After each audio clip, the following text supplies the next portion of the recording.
Welcome, everybody. And I think we'll go ahead and open up this space tonight. And of course, since this is an international community and network, thank you to those of you whom the sun may be rising for now at this moment. In this part of the world, I happen to be on Ute lands. I'm wishing to honor Grandmother Chipeta. I'm in Colorado, central United States. My name is Molly Rowan Leach, and I, along with the amazing Neeli Upamaka, will be your co-hosts and co-moderators tonight for doing us justice, looking back to move ahead. Tonight's framework is really about taking a deep dive. We want to set the tone right off the bat that this is a heartfelt and real space for conversation and dialogue on this extremely important topic. It's such an honor to have our panelists with us, and I mean that in every sense of the word, from what I've learned and what I know we all have learned from the wisdom and presence they bring and reflect also in each of us. So the important frame here is, what is restorative justice's responsibility and imperative even towards race and equanimity? Thank you so much for being a part of this opening. We are, of course, going to be journeying for some weeks together, and we'll be having some very real conversations that we hope you'll be engaging in, including tonight. So I just want to take a brief moment to do some introductions from the heart. Instead of taking the avenue of reading a script of linear accomplishments, I'd really love to share with you just a little bit of the essence of these beautiful people that will be speaking and sharing tonight. And first of all, I want to just thank my co-moderator and co-host tonight, Neeli Nilima Upamaka, who is an extraordinary practitioner in the field of restorative justice, and her work is primarily with Talking Peace, as is one of our panelists, Eric Butler, who is the founder of Talking Peace. And Nalima is the program coordinator and development officer, as well as a practitioner. And it's a real honor and privilege to be moderating with her tonight. We warmly welcome that you also become involved in the conversation. We want you to feel comfortable that this is a dialogue, and we'll have many opportunities in the 90 minutes to 2 hours that we have together to interact deeply. That's our goal. I also want to thank and honor our partner, which is Circles, a restorative justice documentary, Becca Vershbo and Cassidy Friedman, whose love is made public on the of this work, of the restorative process, is made public on the big screen, and it's an award-winning documentary. Of course, Eric is one of the featured actors, although he's being very much himself in the film. We get a glimpse into the life of what it's like to be an on-site restorative justice coordinator at Ralph Bunche in Oakland, California. So, deepest thanks and honoring of each of our panelists. As I noted, I'd rather give you the essence of these people, and I'll go one by one and briefly so that we can then open up the dialogue. But I just want to say that each of these people are very dear to me, even though I'm only getting to know some of them. Eric Butler is the founder of Talking Peace. He also is one of the United States' first on-site restorative justice coordinators within an educational system, that being the Oakland Unified School District. Eric is an example of authenticity. He brings to every interaction this sense that you could pretty much tell him anything. The trust is there up front with Eric because you know that you can be real. He is very deservedly one of the first recipient of a very special award honoring an elder in our field, Denny, and I'm so sorry I'm forgetting his last name. Hopefully it'll come to me, but he ran programs in Central Oregon and was a very inspiring figure in the field, who passed away all too soon. He's also, Eric is also featured. He received that, that award from the National Association of Community and Restorative Justice. He is featured in the film circles. He gives of himself selflessly. And in addition, most recently was featured in Mother Jones magazine in the current issue on this work that he offers. And Skye Bowen is somebody that I have admired from afar. She is, actually, I'm gonna put up the slide here. Skye is an educator with over 19 years of teaching experience. This is her beautiful bio. She's been very involved and a strong advocate for social justice and youth advocacy, and is deeply a voice on social media in her work in her community for the need of addressing unaddressed harms, and how this field can go about doing that within schools, within communities, in an authentic manner, because of course we know that there's a lot of talk, but not so much practical action towards solutions. So I've been touched by Skye from afar in listening to her online. So the benefits of this online world, one of them is that we get to connect with people that are extraordinary and learn from them. So thank you, Skye. I don't believe she'll be here for a few more minutes, but she's joining us in a bit. I'm here, Molly. Oh, she's here. Skye, welcome. It's so good to see you. Thank you for being here, honoring you. And honoring Eric. I wanted to show you, this is his Mother Jones article. These slides will be a part of the recording and resources, by the way. So this is an extraordinary piece in the current issue, as you can see. Let's come back to beloved Belvie Rooks. Belvie is an extraordinary human being who has dedicated her life to social justice, to civil rights, to dialogue, to doing social healing work with mutual colleagues such as James O'Dea, who is the former Amnesty International Washington, D.C. director, and more so a partner with Belvie and others, Dr. Judith Thompson included, in the International Social Healing Project, which took them to many places in the world to hear, to listen, and to dialogue around deep harms and wounds. She and her late husband and beloved partner, Didon Gills, wrote some beautiful works together. They founded Growing a Global Heart to acknowledge and address slavery's legacy and to do tree plantings. Belvie gives of herself selflessly. She's a prolific writer, an essayist, and an extraordinary human being. And it's an honor and privilege to have her here with us. And I just want to point your attention again to the work of Didon and Belvie in these books that are here up on the screen. I give you The Springtime of My Blushing Heart. We know that justice is love made public. And what does healing look like? What does it feel like?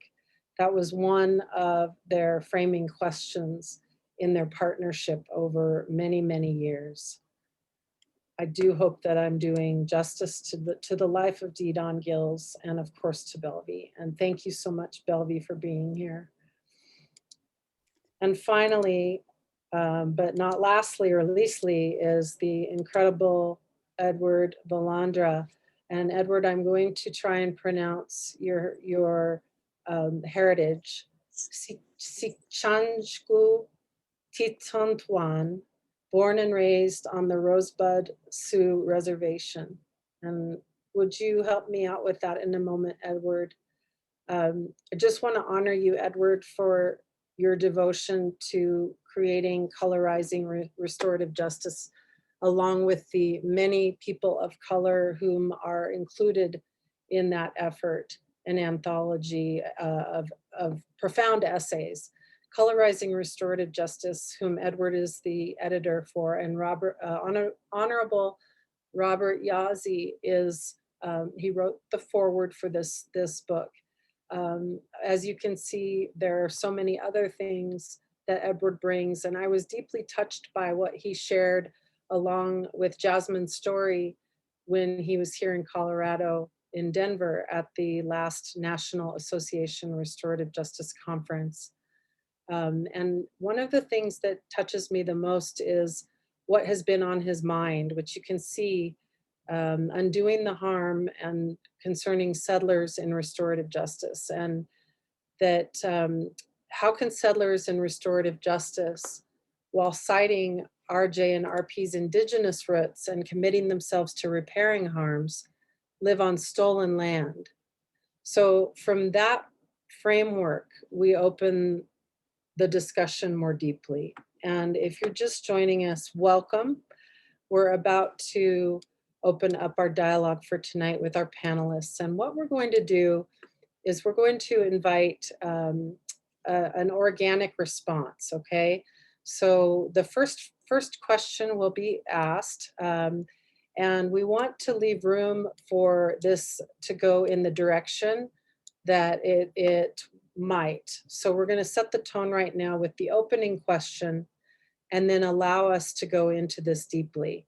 And for each of our panelists to take the opportunity as they wish to respond. So we're not going in an order per se, we're going as our heart moves us, and we'll support that deeply. So Neeli, I just want to allow you to have a voice here as my beautiful co-host and co-moderator. Would you do the honor of opening up our panel dialogue with the first question? Yes, thank you, Molly. And hi, everyone. Again, my name is Neeli Upamaka. I'm the program coordinator at Talking Peace. I also see that I have some, I think, Ruth and Annabelle from Community Works. I also have the honor of working at Community Works. So I just want to say hi to all of you and to all the other participants who've joined us tonight. And I'm incredibly grateful to be in the company of our amazing panelists tonight. So our first question for our panelists is, what is restorative justice and what are its responsibilities to an unaddressed harm concerning BIPOC communities, ancestors, and the generations to come?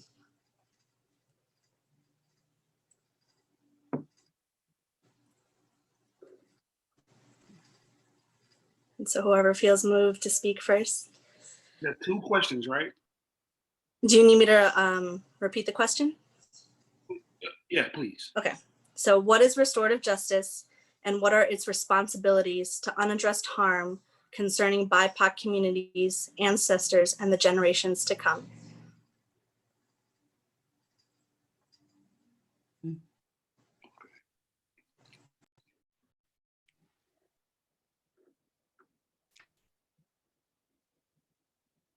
That's a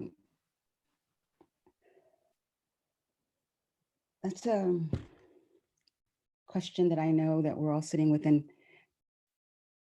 in our various ways. You know, I don't consider myself a restorative justice practitioner per se, though a lot of the intergenerational wisdom sharing work and dialogue work over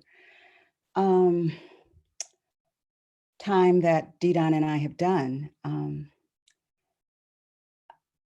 has brought us into this conversation. And one of the things I've been sitting with, and actually just did something yesterday, we spent some time, and it's in the books that were up, in West Africa. And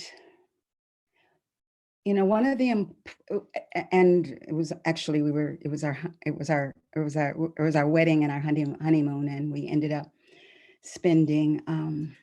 making our first stop after our wedding, one of the slave dungeons in Elmina in Ghana, where we were married. And for me, an important part of the process of reconciliation and restoration is truth telling. And being in West Africa and being in Elmina,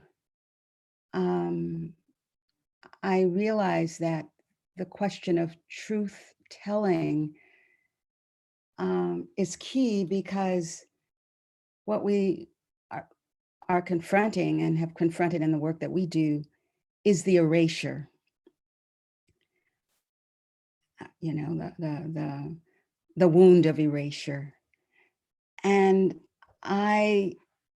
if you don't mind, Molly, I'll share later just kind of a little paragraph that that came for us, and maybe I'll just do it now and then have that be the context, because one of the important things for us was as we stood looking out at the vast ocean beyond, I tried hard to imagine what reaching this spot, this door of no return, must have felt like for some long ago unremembered African ancestor, as she stood trembling on the precipice of a terrifyingly unknown and uncertain future.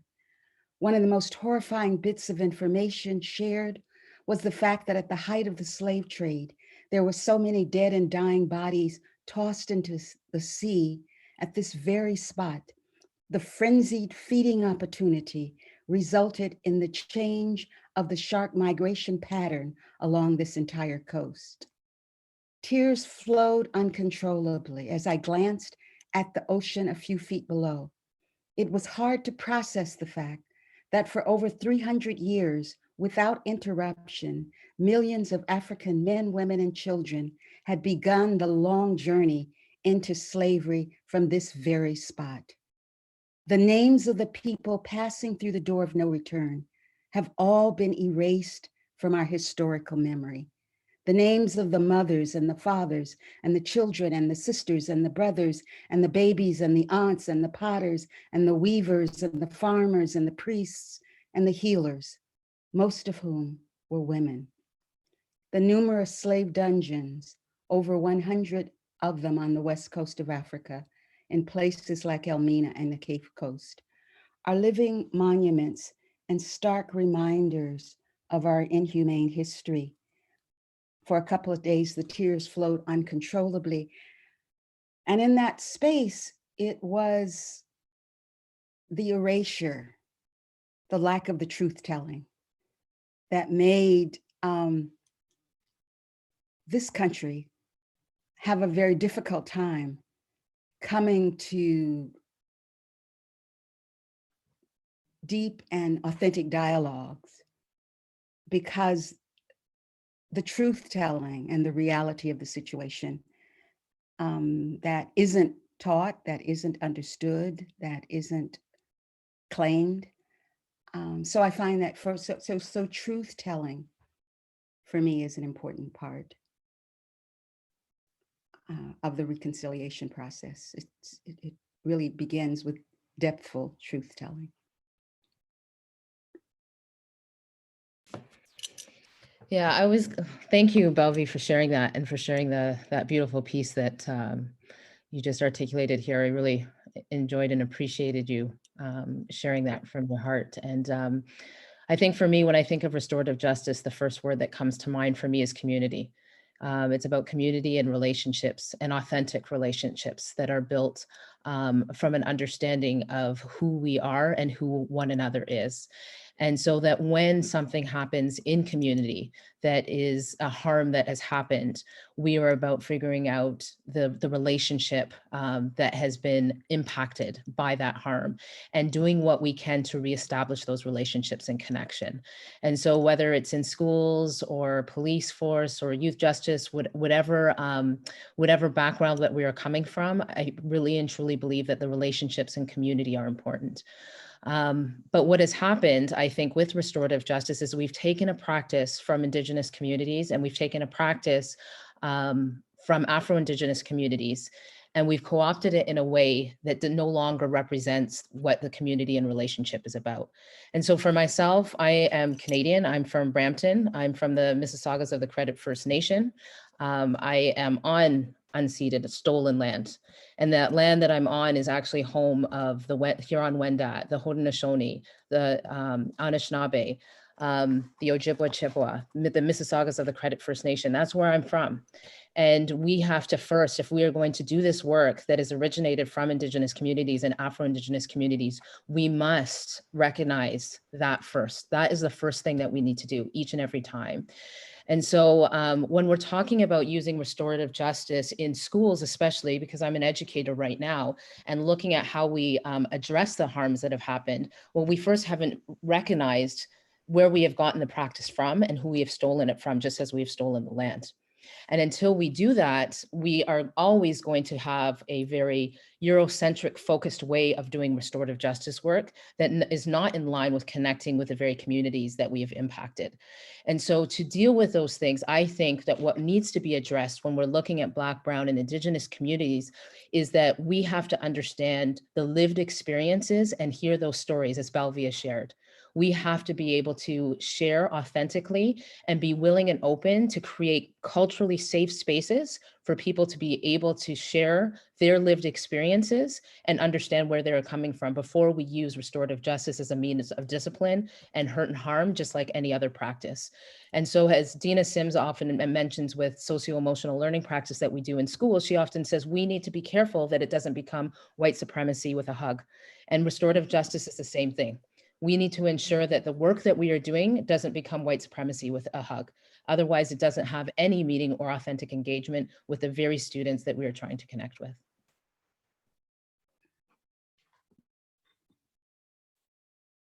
Right on. White supremacy with a hug. I don't know about following. Eric, thank you for your beautiful presentations. I've just learned so much just by listening to the wisdom that I just heard. And I'm so humbled by it. When I think about restorative justice, I have to think about my ideas of restorative justice when I first started practicing it. It was actually white supremacy with a hug. It was I was thinking about it in a way where the way it was packaged, and it always looked like it was a way of communicating with Black and Brown children to keep them out of conflict, or not keep them out of conflict, to respond to conflict. But as I started doing the work, I realized that it was much more than that. Restorative justice to me is a way of finding out what our common value system is and how do we use those values to get the things that we want and need from our community. We are disconnected from our humanity as people of color. And we didn't cause that disconnect. I think it is imperative that we use restorative justice practices in a way that we intentionally build relationships to discuss our values and see how they penetrate our needs.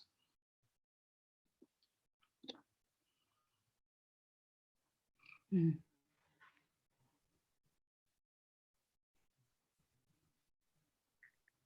Well, I want to thank Belvy and Skye and Eric. I've seen Skye before, and I'm glad to be here with Belvy and Eric, and also Molly. Thank you so much. The question is, what is RJ? I think when I hear that question, as I think about it, I think more in terms of what does justice look like? When I think about what does justice look like, it's whose justice are we talking about? And so in the West, or among Western peoples, Western nations, you know, there's a really different understanding of what justice is. It's often adversarial, confrontational, and relationships mean nothing. When we talk about indigenous justice, it's all about fairness. It's all about trying to build a relationship and how to make it right, as we say back in my homelands, which, by the way, Skye, I appreciated your land acknowledgement. I generally want to segue into that as well. I am in the occupied settler territory of my homelands. That is, when I say settler occupied, I mean in the most illegal sense possible, because the land has been stolen as a result of settler colonialism. And one of the things that I have clearly noted between the Americans' cousins up in Canada, the Canadians, is that the settlers in Canada often give land acknowledgement, without exception almost. And that's been very striking to me as an Indigenous person whose homeland has been split between Canada and the United States. And I think that to me is like part of what this relationship and fairness is all about in terms of justice. I also appreciate Molly struggling with who I am. You know, si chanku tituan, malakota, say who I am. That's who I am. I'm not an American Indian any more than I'm a Native American. I hate those labels because they're not me. And so when I say who I am Lakota.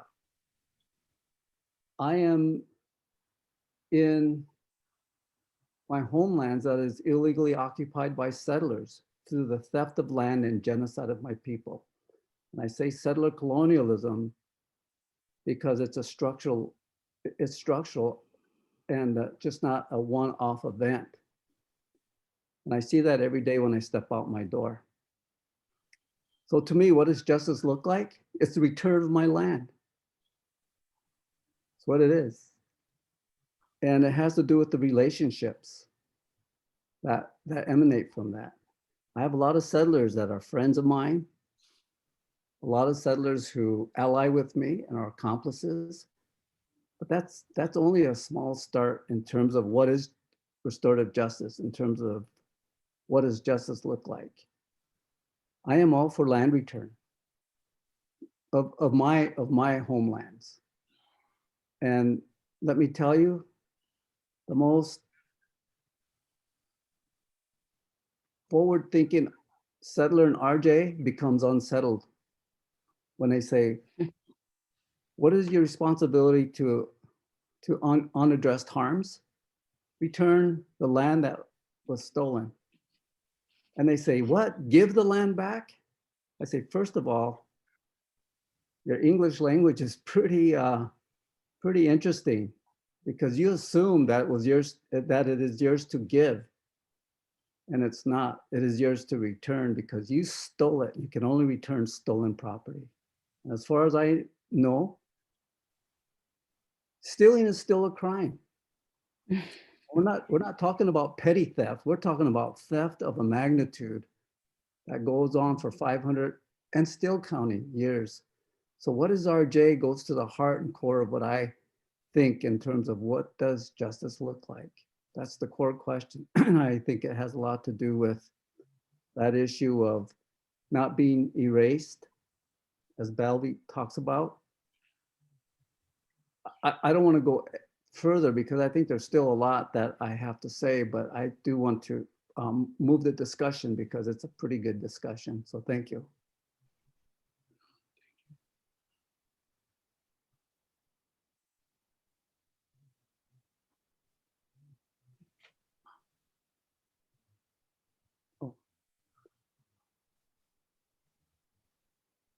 want to honor in silence for a moment and invite responses. And thank you, each of you, so much.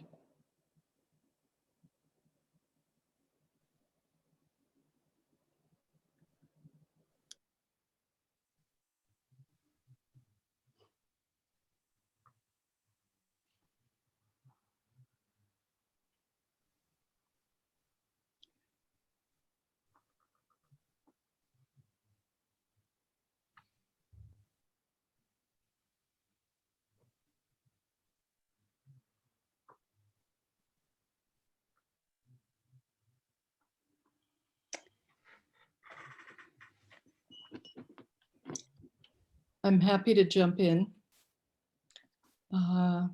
respectfully so. My name is Rochelle Edwards, and I do identify as a restorative justice practitioner, proudly so. I've been doing this work for 20 years, not by myself, but I started with the spark of curiosity and love and appreciation for this work. And thankfully, I've joined forces with others on this journey. And I've learned a lot, I've grown a lot. I know I still have much, much more to learn, and that's why I'm here today, because I'm confused. As somebody who has started doing this work quite innocently and with very good intention, from what I hear in this dialogue, I contract because I don't want to do any harm. And yet I don't know if what I'm doing as a white woman practicing restorative justice could be considered as harm. So I'm here to learn. I'm here to understand. I'm here to be very honest. For me, restorative justice, honestly, is a way of life. And it's a life that values accountability, community, authenticity, connection, equity. So it's not a practice for me. It has now become who I am and what I do. 20 years ago, I started working at San Quentin State Prison. And I went in there starting to do a parenting group for men who wanted to reconnect with their children. And at the time I was learning about this thing called restorative justice, and I started becoming a facilitator of dialogues between victims of crime and the person who caused the harm. And then I saw all these men sitting in prison who I honestly believed wanted to make right the harm that they caused. But I didn't see a pathway for them because they didn't have somebody who was saying, oh, I want to meet with you. And so I created a curriculum for people who are incarcerated on the inside to hold themselves accountable and to connect the dots of their lives and to understand in a community and in a culture of love and kindness and respect and understanding how they ended up on that day committing the crime that they committed, and helping people to understand that they are so much more than the worst day of their lives that we all are. So that curriculum took off. That program just took off. It wasn't my intention, but it's now in prisons throughout California and beyond. It's become a program that's identified through the California Department of Corrections as a milestone program. And so I'm here today, 20 years later, wanting to understand if I have caused harm in any way by not fully understanding. And if I need to apologize, I'm so happy to do that, if that's what would help. I didn't intend for any of this to come out, it just did. So I'm gonna trust. I'm gonna trust. Thank you so much. Thank you.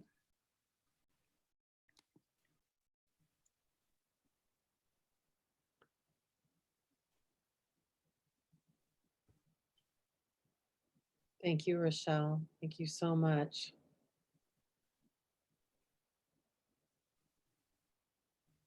Just acknowledging your courage to open that up and to allow what needs to be present here tonight together to be present. Thank you.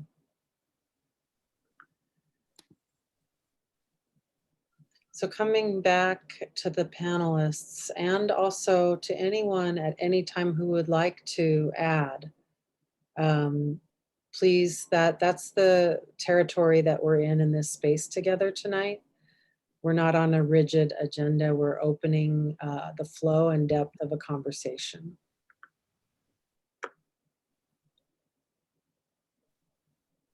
And thank you to our panelists. I'm hesitating to bring in any further questions. It feels that the first one has more it wants to unpack. So I'll give it back to our panelists to pick it up.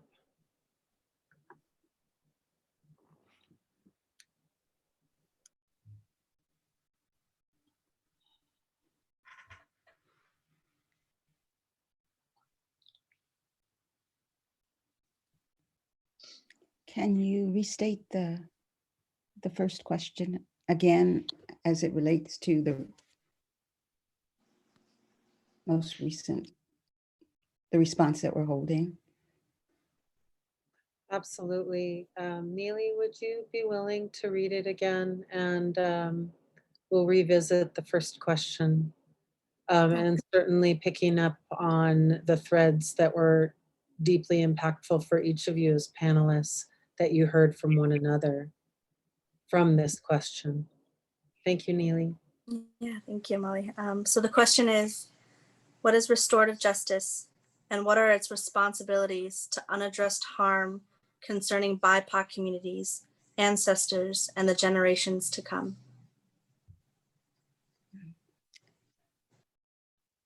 Rochelle, as I was listening, or as I listened to you, the question that came to mind for me, given that I too have, at an earlier stage in my life, did some prison work, going. And there was a women's group that was very active in writing letters and, making contact and really, and this was George Jackson, this was that era,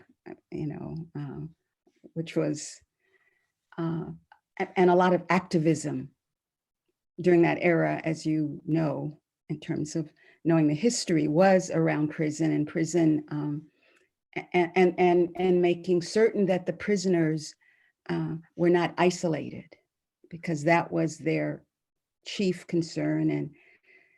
And so, and Angela was at UCLA, and so the prison movement, as you know, during the 70s and the 80s was one of the unifying movements in our communities, where, you volunteered to drive somebody to the prison 5 hours away to visit their son. I mean, it was programmatic, it was writing letters, but it was really in responding to the prisoners' plea that they were isolated, and to the extent that they were isolated, great deal of harm.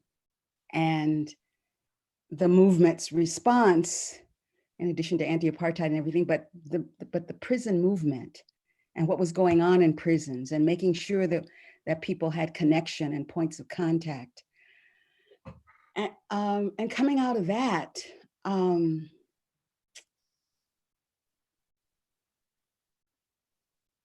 which was very harmful and very dangerous, and was one of the things that particularly conscious and activist prisoners, people who were in prison, asked the community to take on. So I listen to you and I sit and, looking at the trajectory of the history, it just sounds like what you're doing is a continuation of what was asked. by the people in prison themselves. That, and, you know, things can always be changed and tweaked, but I just remember that isolation, that request. You know, the San Quentin Six were on trial. The entire focus of the movement at one point, one of the, there were several, but prison, and it wasn't just responding to the needs and making certain that those of us on the outside were aware day to day of what was going on with prisoners, and, you know, with them. So, you know, I was sitting listening to it in the context of that trajectory. And, you know, I mean, my husband, you know, Didon did work in San Quentin around environmental issues, which always surprised me that there were so many avenues of connection where people went in weekly and, you know, it was not my experience, but one of the things that, you know, he reported coming up, you know, in Watson, in a younger period in his life, being a shot caller on the streets. One of the things that I was really struck by when he came home after his first visit, having been invited to join this, to come and speak to, you know, people in San Quentin who were organized around environmental issues. And I said, well, how'd it go? And he said, well, first thing, they were trying to locate, once they realized I was from Watts, who do you know? I mean, you know, they started asking about, you know, who he knew. And he said the nature of the conversation was really beyond why you're here, who are you? You know, so, you know, bloop de bloop. And you know, and he said that that was that as there was as much talk about the environmental issue that he had gone into, there was as much talk about the community and what was going on in the streets and who was where and where they, and so, you know, he said, you know, I walked in and, you know, I met the baby brother of somebody I knew. And so I listen and I think about it in that historical context, that you did the best you're doing and you're reaching and you're, you know, and all we can do is sometimes the best we can do and reach out and seek support. And I feel like your openness to asking and receiving is part of a larger, you know, kind of evolutionary unfolding that began with the killing and isolation, not just of activist prisons, but that's when we became engaged. And so to look at how it has evolved and is evolving, I just send a deep bow of kind of your being there for so many, because the isolation and also being there and being here, willingness to be in both spaces. Michelle, I echo what Belvy says, and I think it's very it's really great to see that you're open to the learning and you're open to reflecting even on your own experiences. And I think, you know, my journey with restorative justice started actually in youth corrections. So I worked in a youth correctional facility right in my community, and it was a closed custody facility for high-risk offenders. And the first month literally broke my heart, because 80 to 90% of the men were Black. And the disproportionate numbers of Black youth in there was devastating. But that is where I started my journey with restorative justice. And I saw what I learned from it was great, but I also began to see some of the challenges and difficulties with it in terms of connecting with some of the young men that were in there. And so when I was first there, I found that restorative justice was often used as a means that if something happened, the only way that students actually saw what restorative justice was if they had done something wrong. And then they were sent to have a conference. And this conference ended up being only administrators and officers and that one young person, and they would have to answer a series of questions. And if they didn't answer those series of questions in the way that was expected of them, they weren't allowed to come back and be reintegrated into school. And that was the process that was done. And so when we're looking at restorative justice, there are ways and strategies that people have used it to kind of make it like a fix-it solution, a quick fix, let's just get this done and over with and move on. And if you don't respond in the way we want you to respond, then it doesn't make a difference. You are the problem, not the actual conference itself, right? And so so that's how I had first learned that. And I just kept thinking, this is off. This doesn't make sense for me in terms of making those types of connections. So I remember there was a time, sorry, my husband is right here. I should introduce him. We are a team. We do a lot of stuff together. So this is Orlando. And he has Orlando. Hey, Edward. I'll share a story if we get a chance at the end. But yeah, so one of the things that I noticed is there was an issue that happened within my class with me and the TA, and we had established a very good relationship with these young men. But there was an incident that happened that we ended up having to report. And as a result of this report, it resulted in the young men that we were in there with having to get strip searched, which we didn't realize was going to happen. So we're like, man, these guys are going to come back tomorrow. They're going to be like mad. They're going to be, because they're going to be like, you set us up. Like, what are you thinking? Right. And I mean, there's a relationship between the school and the facility that you have to kind of team up, and there's a partnership. And so there's certain things that are beyond our control as a school because the facility comes in and makes certain decisions. So anyways, they were coming in the next day. And thankfully, they didn't want to do this formal conference. And I was like, no formal conference, because I knew what that meant. And I didn't want that to happen because I thought it would actually make our relationship with those students even worse.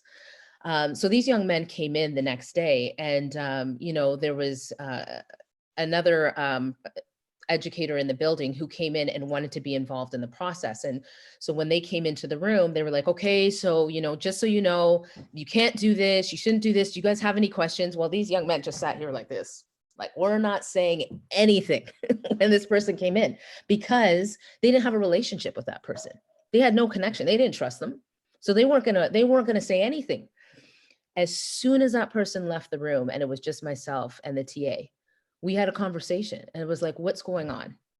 And they were like, listen, we wouldn't have come to school if it was anybody else. We were upset with what you did, and we let them share their frustrations and their challenges. And we also shared, the challenge that they had put us in and the difficulties that we had. And before they even came in, they're used to seeing their books out, what they're going to do in class for that period. I took all of that away. I said, that's not happening. We need to just talk about this conversation. And so they knew that the priority was that relationship, not the schoolwork at the time, not trying to get them to focus or just have a shortened time or decide how much time they would actually have to talk. If it took the whole period, it was going to take the whole period, because that relationship was important for both of us, both the youth and myself and the TA. And it's at that point in time that I realized that oftentimes what's missing in restorative justice work is understanding the community and the relationship that needs to be prioritized. And so, Rochelle, whether it's you or somebody else, I think looking at the impact, that relationship that you have, coming at young people, no matter where they're coming from, whatever their experiences are, or if you're working with adults, coming in with no judgment, coming in with an understanding who they are and really wanting to build that relationship is first and foremost the priorities, that relationship and that community. And even as you continue this work, I would encourage you that if you are in spaces where you are working with a lot of people of color, who around you too are you bringing alongside you in that work? It doesn't necessarily mean in your position that, as a white woman, you feel that, you can't do this work anymore. but maybe there's other people that you need to build and uplift around you too in this work that are people of color that you can support. And I think sometimes that's often what's missing too, is the ability to empower other people of color to do the work and to be authentic in those relationships and to learn from one another. So we can't feel bad about being white and being in restorative justice work, but we do have to recognize that there is some harm and impact that may have happened. And what are we going to do about that to address those needs and to empower people of color to also come into those spaces and work alongside you? Yes. What Skye said.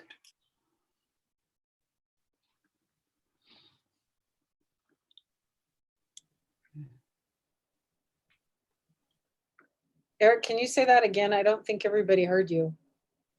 I just said what Skye said. What the guy said. yeah. Yes. My spirit said the exact same thing. Yeah. Thank you. Well, you know, very briefly, maybe I think, you know, I guess I would really just want to know, at least for my community that I'm from, there isn't a family member who hasn't gone to, I mean, it's common that you generally have someone who went to prison.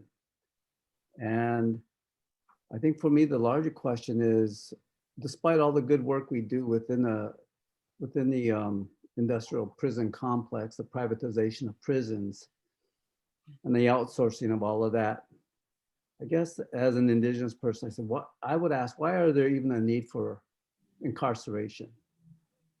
There are societies that never had that before. And what is it about those societies that they never had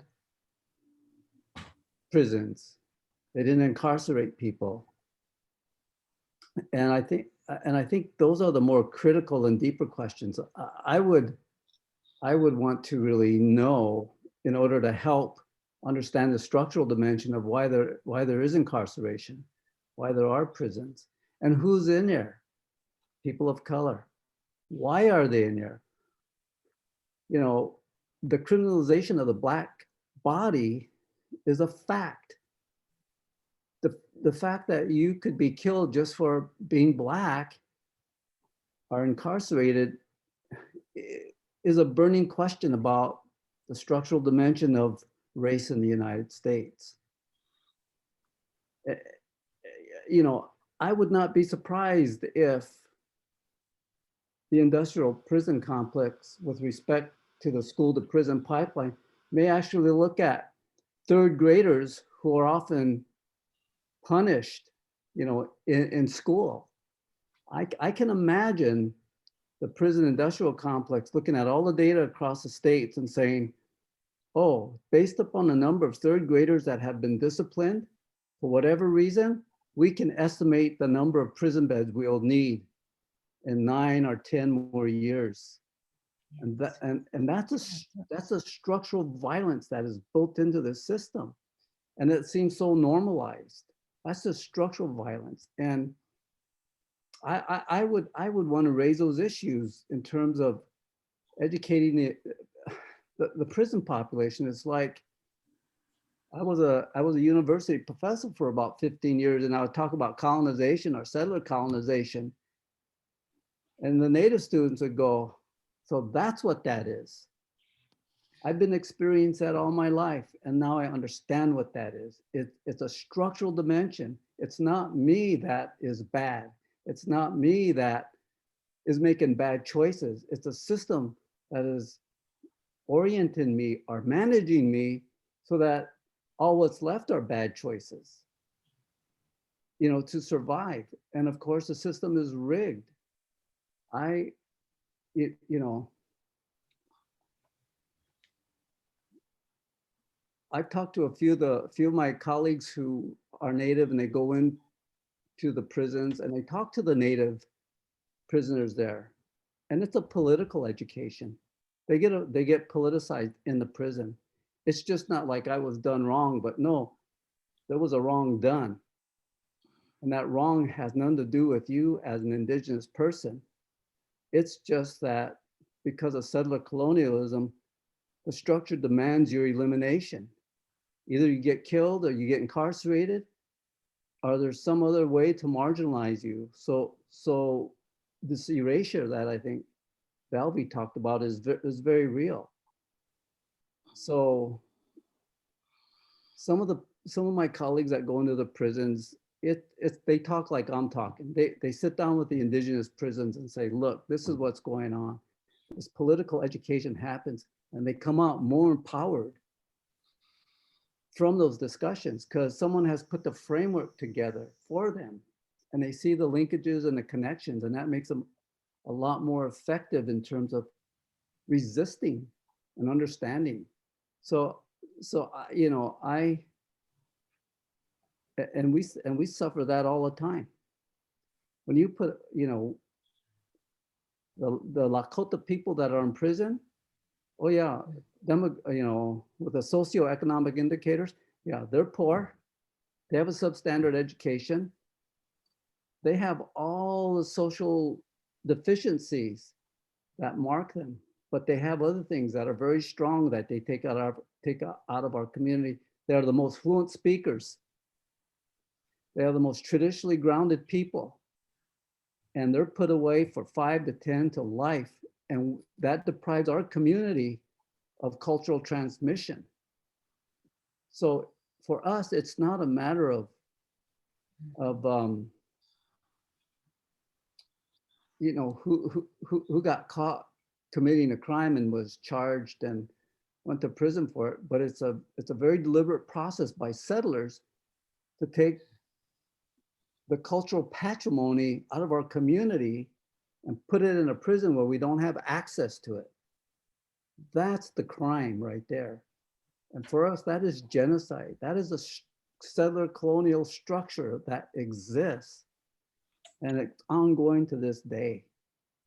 So, you know, I have relatives up in Canada who left Minnesota in 1862 because there were bounties put on my ancestors' heads for resisting American settlement. And they all booked it up to Canada, over 6,000 of them, because whites were just killing us, taking our scalps and getting $200. And what would they do with that $200? They go buy land with it. I mean, this is crazy. This is the kind of education that doesn't happen within RJ or RP. You know, we got a whole month of what, Native American month in November. We get a whole month. And what do I hear? I hear people screaming and crying about, oh, we can't get together for Thanksgiving because of COVID. I'm going, boy, that must be nice to be a settler, to talk about not being able to get together for Thanksgiving. In the meantime, there's these unaddressed harms that go by every day. And that bigger discussion just does not happen. Doesn't happen in the prison complex, doesn't happen in the educational systems, and most sadly, it probably doesn't even happen in RJ and RP. So.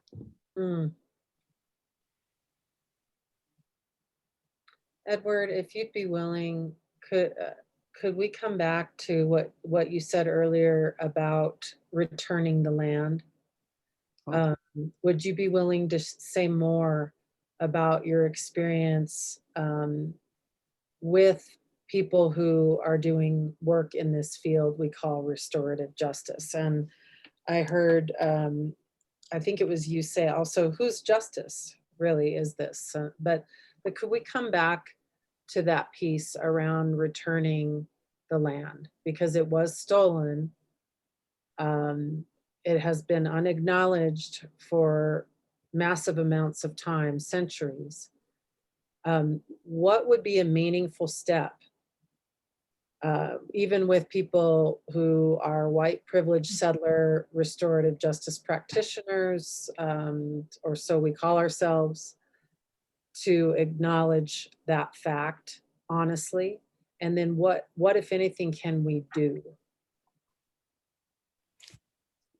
And I just want to acknowledge, I want to acknowledge too, Colorizing Restorative Justice is the most important book we have seen, I believe, in this field. And to thank you, Edward, for your editing, your being instrumental in having this published. I know it was a group effort with Living Justice Press and the team there and all of the amazing people who contributed their essays, who represent very critical dialogue and conversations themselves and work in this world.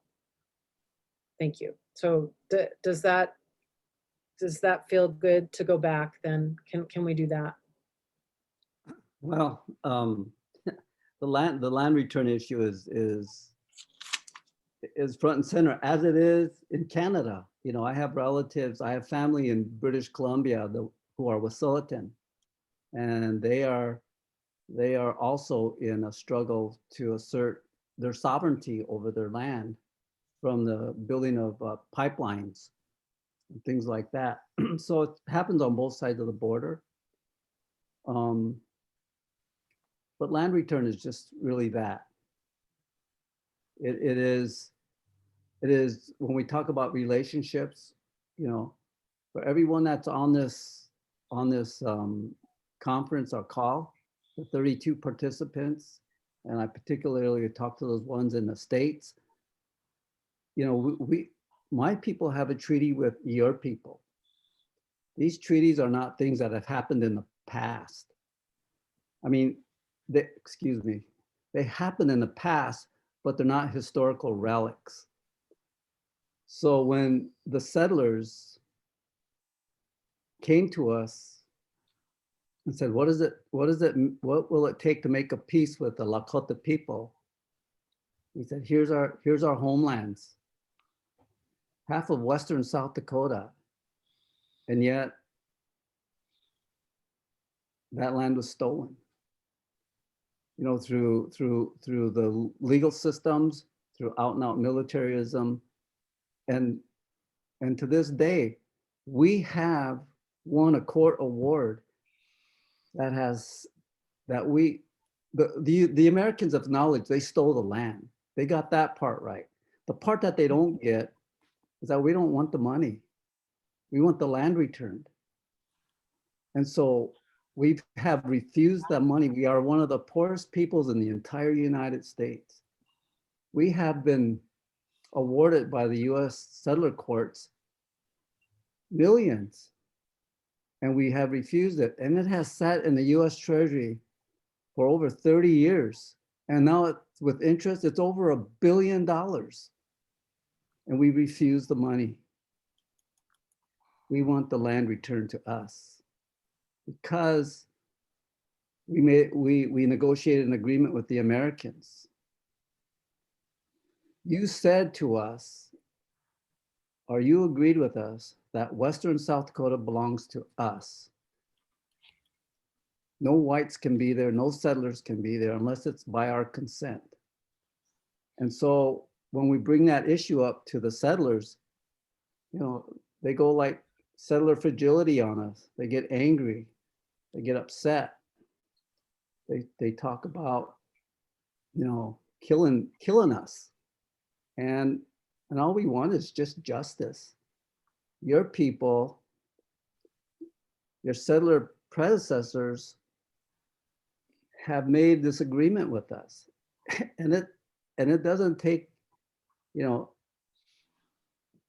a junior high person could read the language of that treaty, and it's clear that that land belongs to us, yet it's occupied by the settlers. And they reaped tons of benefits off that land. It was one of the world's leading producers of gold in the late 1800s.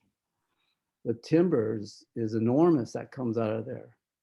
And right adjacent to that stolen land, we have these very poor areas. And so we ask for land return. And for us, that is the litmus test of reconciliation for us. And that was made clear 30 years ago when we said the litmus test for any kind of restorative justice or reconciliation is the return of our land. And I have to be very proud of my nation because we have refused the billions that are sitting in the US Treasury. We just won't take the money. Now, I think restorative justice would look at that as, wow, you talk about values, you talk about relationships. You talk about authenticness. They only have to look to indigenous peoples to find where that experience really lies. And I also, would have to pay homage to, the Black brothers and sisters in the States. I think their call for reparations is very much in a similar thing: stolen bodies and stolen labor. I mean, there's definitely need for reparations for that. And so we have these intersections of this happening, and yet I think, as probably Eric and Belvy would say, is here's some original harms that go unaddressed, and how do we make it right? How do we do that? And then and I think the challenge I put to RJ and RP is, as an indigenous person sitting in a circle with settlers, and they're talking about, undoing harms as a result of wrongdoing, how can you justify that to me? Because you haven't even addressed some of the greatest harms. How can you tell your children not to be stealing when the greatest land thefts in the world had happened, and one of the greatest thefts of bodies and labor have happened? For an indigenous person, it seems so incongruous for RJ to promote itself as a movement that addresses harms as a result of wrongdoing, and never talk about, slavery and the theft of land. So that's kind of in that bundle that I'm talking about. And those are hard questions, no doubt. I would be the first to admit those are very, very difficult discussions to have. And they are difficult discussions. I've been having some discussions with some of the First Nation family friends in Canada, Diane Longboat, and a number of people, and then people here, just about how do we get a deeper discussion in the context of reparations around slavery. How do we get a deeper discussion that's more united and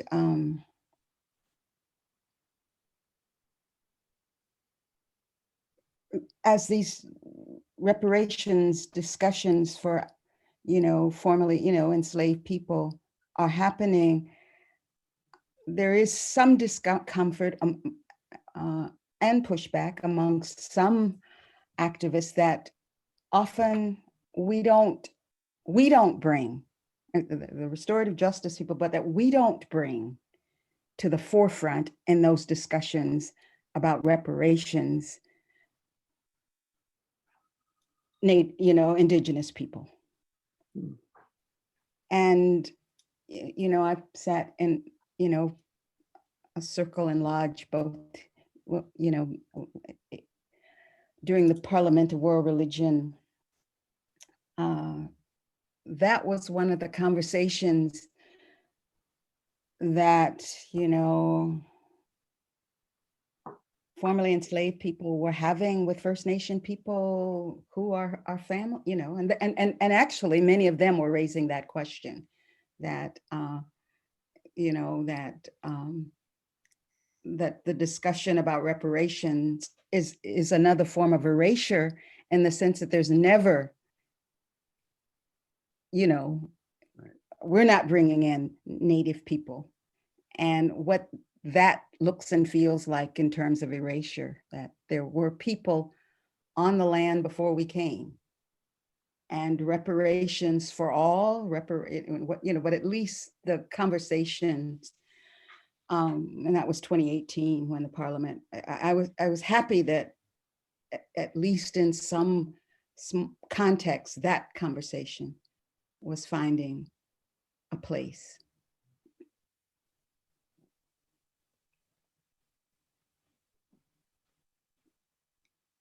Yeah, I would love to have more of those conversations with my brothers and sisters of color, because settler colonialism is so insidious. For example, on one hand, settler colonialism allowed the one drop rule to happen in the United States, where if any person had 1 drop of black blood, they'd be a slave. On the other hand, the settlers allowed for quantification of native blood. So the less native you were, the more land became available because there was less native people. So you had this duality going on where on one hand, the white settlers said, any indigenous person or descendant, you know, the African indigenous person are the descendants. If they have 1 drop of black blood, they are considered black. So that increases the population of the black population to enslave them. And at the very same time, those very settlers are saying, we're going to put a blood quantum on native people. So the less native blood or the more white blood you have, the less they are. And then we'll go for the land grab. That's how we got to reach across these boundaries of color to talk about how this structure actually impacts us in ways that we're probably not even aware of or conscious of. So I think those are really good discussions to have and deeper discussions. Thank you. Just want to invite Skye or Eric, any reflections, and then with, you know, spaciousness coming back to our participant community in this circle. So Skye or Eric, any reflections? None for me. I'm just soaking it all in. I have so much to learn. Yeah, We all do. thank you. Yeah, I am good too. I always appreciate hearing Edward. I mean, like you said, the Colorizing Restorative Justice book is excellent. Another book I recommend that they have is Justice is Healing. And Edward has a great chapter in there that has really impacted me and talks a lot about Indigenous communities and restorative justice. So I would definitely recommend that book too, and just hearing a little bit more of his perspective. And so I want to thank you for that and for your writing. And that is Wanda McCaslin, is that correct, Edward and Skye? Yeah. She's the editor of it. Mm-hmm. She's the editor of that book, yeah. Yeah. On that note, I know we have some people that would like to begin to reflect from our circle, our greater circle here. So let's open that up for a moment. And then I'd like to come back to this idea of who's justice and justice as healing. Thank you for that seg, Skye. So Rachel, would you like to chime in? I know you might have something to share. And then just opening up the space for reflection from anyone else as well before we come back for another round. Thank you very much.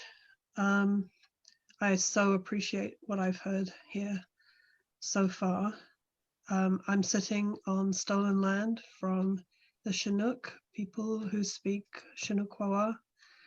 That is in the Columbia River Gorge in Oregon. I am a new settler here. I am the one who came. My family did not come before me. And I came to go to school.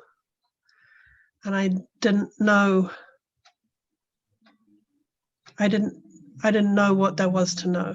I still don't know all that there is to know, but I certainly didn't know what I know now when I came. And since I've been here 30 years, about half my life. And since I've been here, I have been learning about restorative justice. And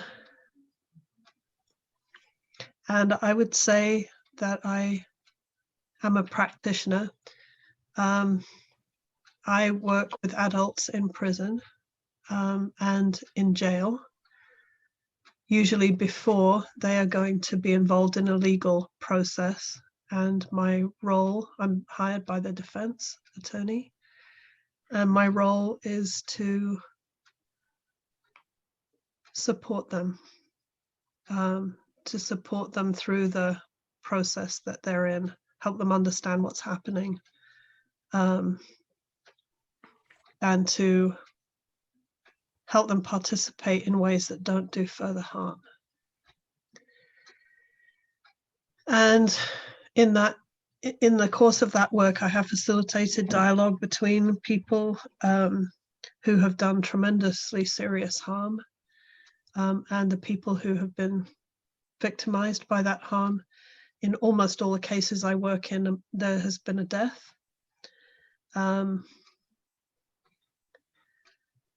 I've also done some consulting in schools. And it was in the work in schools that really I started to wonder about the problem that restorative justice, as it understands itself as a field in this country, has with the metaphors it chooses to frame what the problem is and therefore what the solutions are that occur to us. And in particular, I was disturbed by the idea of a school to prison pipeline, which I encountered really primarily at the same time as I was paying attention to what was happening at Standing Rock. And I kept looking at this pipeline that I was seeing in the coverage of Standing Rock and thinking about this pipeline that people were talking about in the schools and wondering how are these the same and how are they different, and how does it help us to create a restored justice in schools, to think of the problem as a pipeline. Is that helpful to us, or is there another way we could be thinking about this? And of course, there is a danger that everything that we hear, we filter through our metaphors. And the metaphor that I am exploring at the moment is the idea of borderlands and certain groups of people in this society who live in a borderland. They are excluded through structures from a sort of promised land, city on the hill, whatever that is. And schools and prisons, to a certain extent, are checkpoints. Courts are checkpoints. And they are actually designed to keep people out, not to let them in. And it seems to me that we can't really talk about restorative justice in these institutions without realizing that that's what those institutions' purpose is. And that if we are going to take advantage of the apparent access that we have through those institutions to people who have done harm and people who have been harmed, then we run a huge risk of being co-opted to that exclusion and exclusionary purpose, that purpose of supporting social control, which is what those institutions are all about. Schools are all about that. So obviously prisons and juvenile detention is all about that. To some extent, hospitals are about that. You know, we have a lot of institutions like that in this white supremacist place. Now, I don't just sit on stolen land here. My privilege sits on all kinds of other oppressive practices. I come from England, for heaven's sake. You know, my family's wealth is based on banking, for heaven's sake. There is, you know, no part of my hands are clean from what has happened in the past. Like Rochelle, and I so appreciate you speaking, Rochelle, I also am exercised by how I perpetuate that harm, especially as a newcomer here, as a new settler here, who has I don't even know what to call it now. I pay a mortgage, so I don't know what to call that now. um, I haven't known what to call that for some time. But I certainly no longer feel like I can say I own a house or the land that it stands on. So anyway, I guess the main point I'm talking about is my exploration of this idea of a borderland with a border that has walls at the moment, but that in ecological systems, borders don't have walls. They have edges. They have overlapping spaces in which the species which exist in those neighboring zones come together and create very diverse, interesting communities. And these places which are currently checkpoints could be those places. You know, and I think restorative justice could have a role in that. But I think not if we continue to work it in places which are actually checkpoints. I think we have to find some other way to be in reach. Anyway, I appreciate this and thank you for the space that you've allowed me to take up here.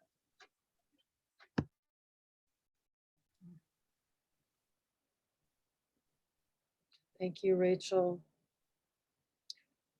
Thank you so much. And just inviting others to reflect on what has been shared thus far. If anyone else, including panelists, of course, but especially our community that's with us in this space.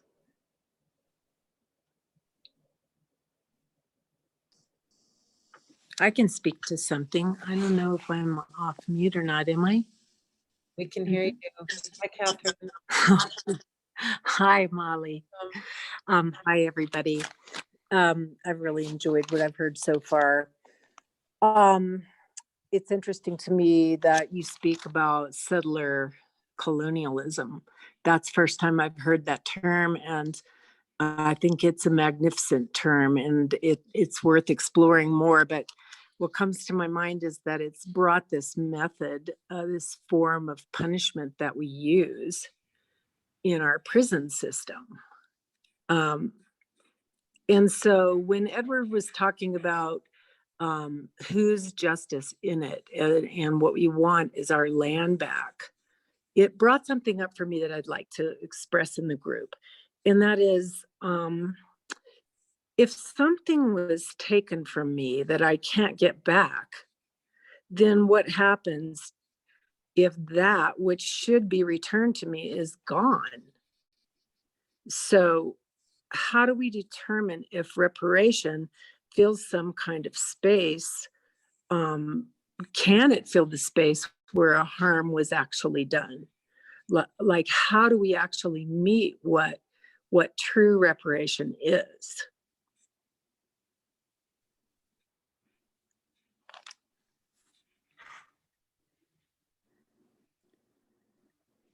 True reparation being the return of. Well, you know, we talk just about wondered reparations Travis, like, please. yeah, thinking about Breonna Taylor, for instance, the reparation that her family was given, you know, as a result of her death. And will that reparation ever really meet the loss of the family? Like, will the return of the land of Edward's people ever really meet the damage that was done? Like, is there something missing? Is it actually even possible to bring both sides of an equation together to restore it to its whole? In my case, I'm a white person, and the harm done to me was by white people. You know, they took something from me that I'll never be able to get back ever. And, you know, I'm willing to try this restorative process, but I'm just wondering if you can't return that which was taken, then do we have a chance?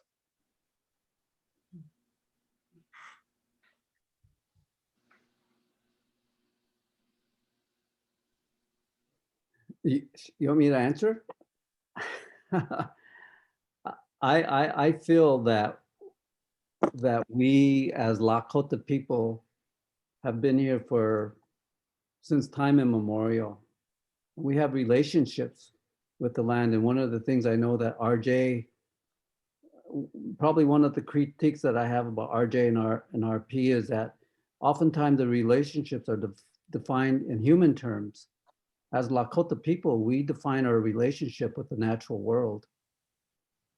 And you have to know something about my people to understand that we still do ceremonies on places that we are forbidden at the risk of being jailed.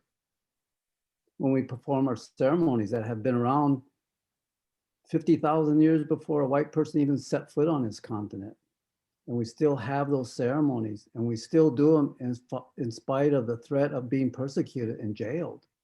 All we want, among other things, is just to be able to do those ceremonies, because what I loved about that first question about responsibilities to unaddressed harms, one of the things that Western society has really gotten into is to differentiate between, rights and responsibilities. The Americans are notorious for rights, Equal Rights Amendment, freedom of the Bill of Rights, as they call them. Everyone is so focused on rights and very little on the responsibilities. We as Lakota people are more about responsibilities that we have to the natural world. We can restore that land, no matter how devastated the settlers have left it. We have the ability to do that. We have traditional ecological knowledge that will allow the land to heal. The land is our ancestor. The land is our relative. And my language is very much about that kind of relationship. English never does an adequate job of explaining how I feel as a Lakota people. But when I speak my language and hear my language, I feel the resonance with the natural world. We believe the natural world has personality. And if the natural world possesses personality, then we have a responsibility that is reciprocal. We have a responsibility to the natural world. Settlers call that stewardship, but the natural world has a responsibility to us. And our language is built around that relationship. And so when we ask for the return of the land, we're asking for us to heal that land because it's been so damaged, and we can do it. But the structure of settler colonialism resists that. And that's where settler fragility actually comes in. I would say that if the settlers just left us to our own devices, in 2 generations, we would be so healed as a people that we wouldn't be recognized as we are today. And we know that. But we don't have the economic power, we don't have the institutions to do that. But yet, I speak from being involved in ceremonies all my life, that we have such belief in ourselves as an indigenous peoples that land return, we're tethered to the land. Unlike settlers, settlers are not tethered to the land like we are. And I know that because I'm very fluent in English and I understand my language. And it's like 2 different worlds of 2 different realities of what that relationship is. So your question is, it is really kind of a way of life question.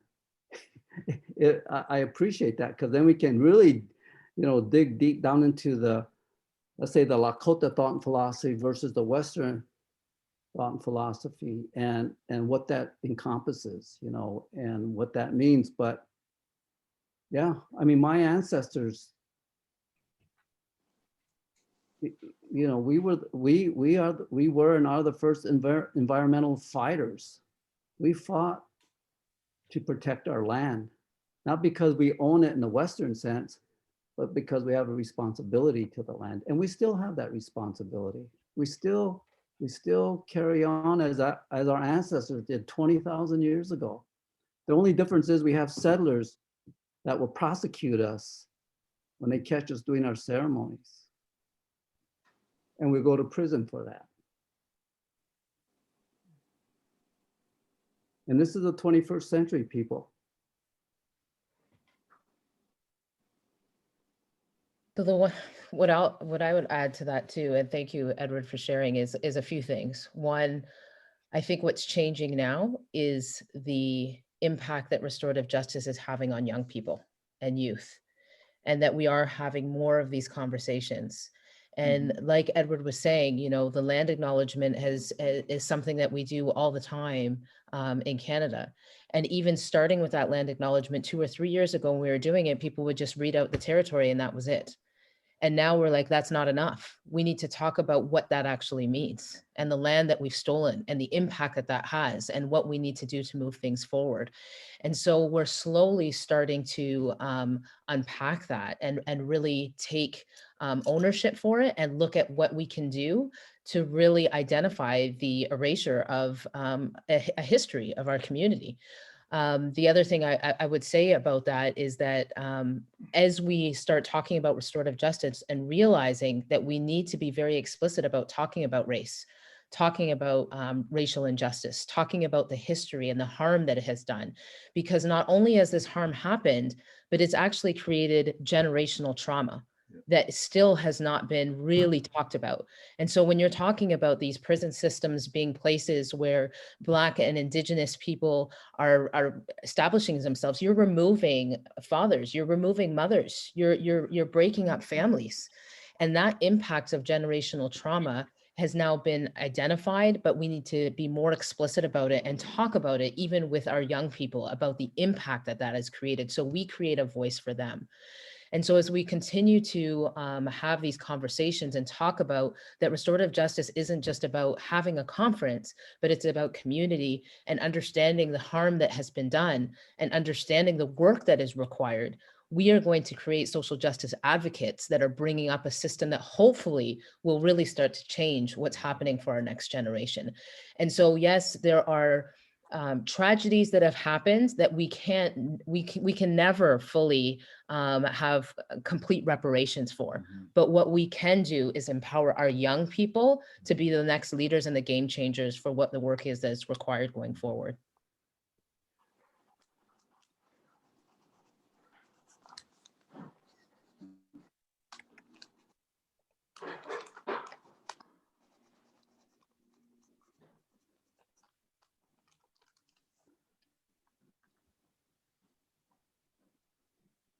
Just letting that settle. Thank you so much.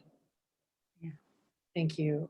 There are people that have some really good questions in the chat, and I'd like to honor that. Catherine, did you have anything else you wanted to add in that conversation? Thank you so much for bringing that. I don't really have anything more to say other than, you know, there's so much damage that has been done and so much reconciliation that needs to happen. And, you know, I feel like in my own life, I'm a microcosm of what everyone is talking about. In a larger framework, they're talking about it. And I appreciate it so much because I've gotten tons of bullet words and things that just that apply to the microcosm. So I just want to say how much I appreciate it. Thank you.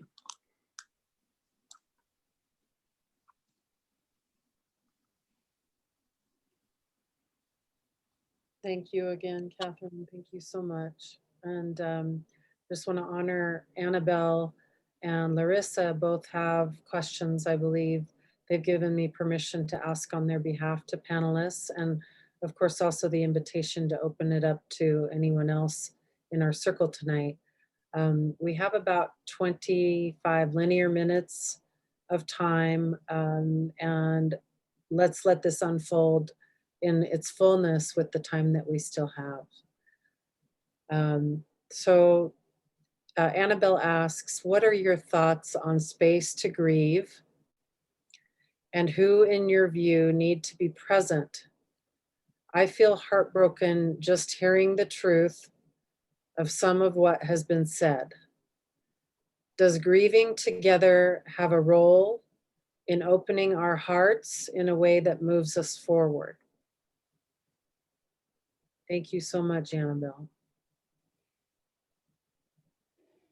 And just assuring you that if you'd like to voice anything, if and when you wish, you're of course more than welcome to. Thank you.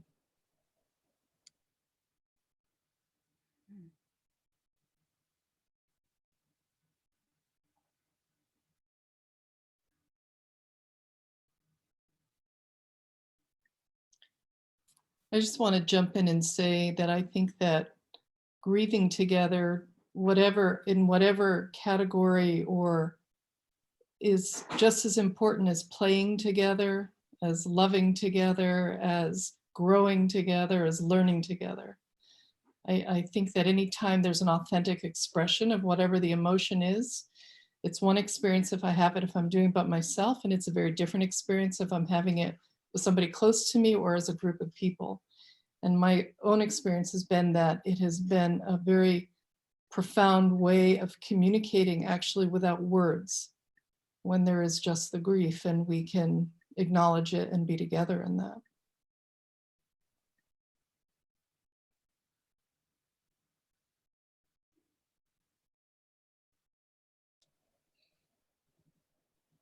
Thank you, Rochelle. Anything to add, panelists?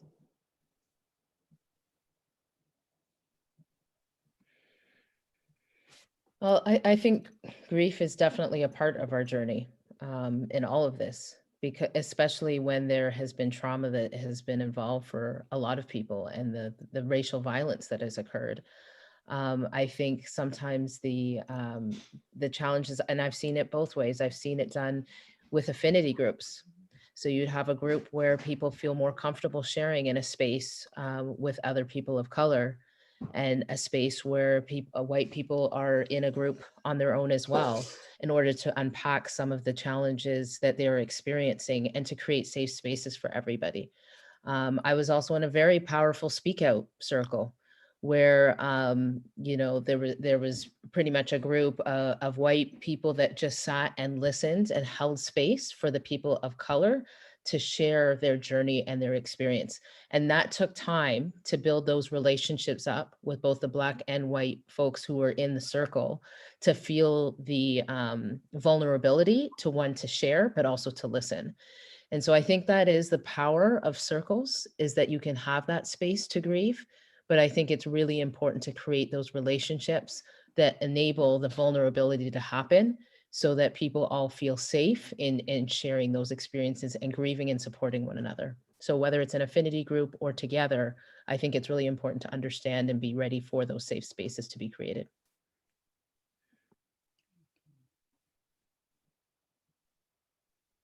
Thank you, Skye. Can I say something, Mom? Oh, please. Welcome, Maria Lourdes. Good to Hi. see you.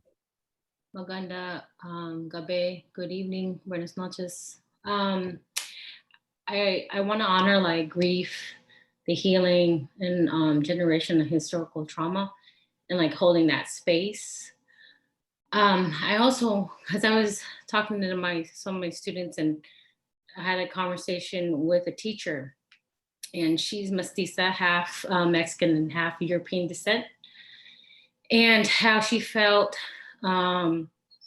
that she did it injustice, and how she's looking at her flaws, at her, you know, looking at herself and blatantly looking at her flaws within this distance learning, and in this space of this like virtual learning with our students.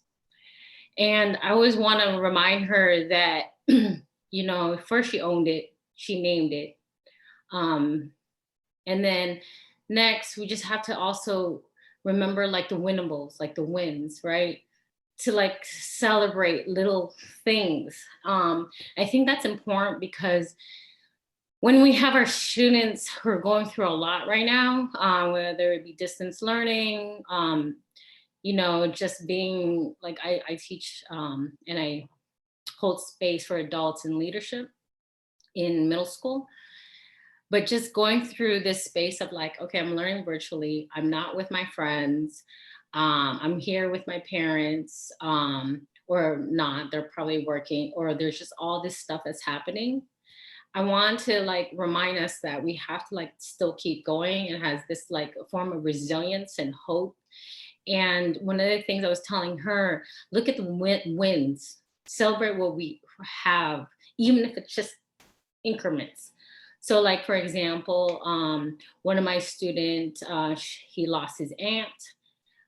He relocated from San Francisco to South San Francisco. He now has a new sister, which is level, but for him, it's a big thing. He came from being active and doing many sports to being stagnant and being held in a house. And then also multiple levels of depression. And it's happening in the same time within like this month. And a win and a resilient or persevering is that I've made a relationship with him to the point that we share Star Wars together, right? And I find that a win, because then he finds a form of a connection in a world of this abyss, right? We're called distance learning and at his house. And that to me keeps me going. And sometimes, you know, yes, recognize the trauma, recognize the pain and the things that we still have to do, you know, in our spaces, to especially in the white supremacy and the work of being an anti-racist educator or a person, but also couple that with like embracing like the healing and the love and the celebration of little things. Like, for example, I know right now they're like, because I love Halloween, and I know they're like going crazy, like I'm not going trick-or-treating. And it's sad for them, middle school, right? Just remember when you're in middle school. So for me, a win is sending them a trick-or-treat bag. I sent them right before this PD, I mailed them a Halloween trick-or-treat bag. You know, and to me, a win is just seeing, I'm not there physically, but just to see their, like, to feel their smile when they open that package. So I just want to like also bring that in, because sometimes when we're always talking about the pain, we sometimes forget that within the darkness, there is light. Thank you. Thank you. Thank you.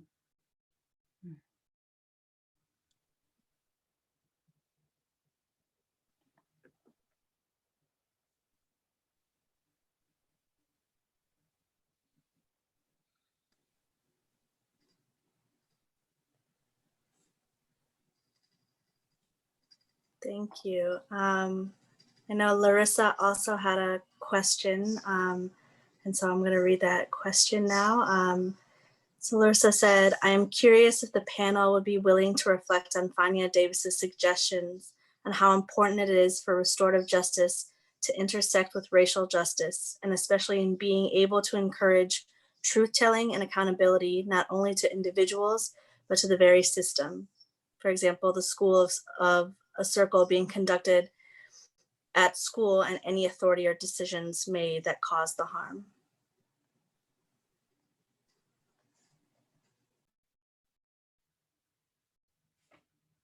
Neeli, can you read that again? Yep, one second.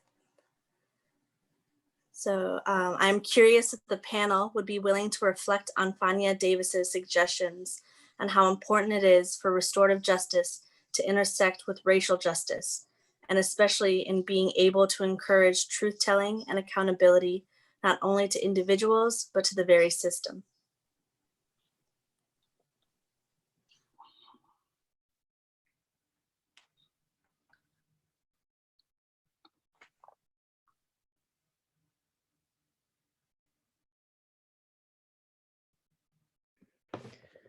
Well, the school board that I work at right now has, you know, kind of had some challenges with this actually. So I would say for the last few years, I think the last 7 years, they've had restorative justice programming in the schools.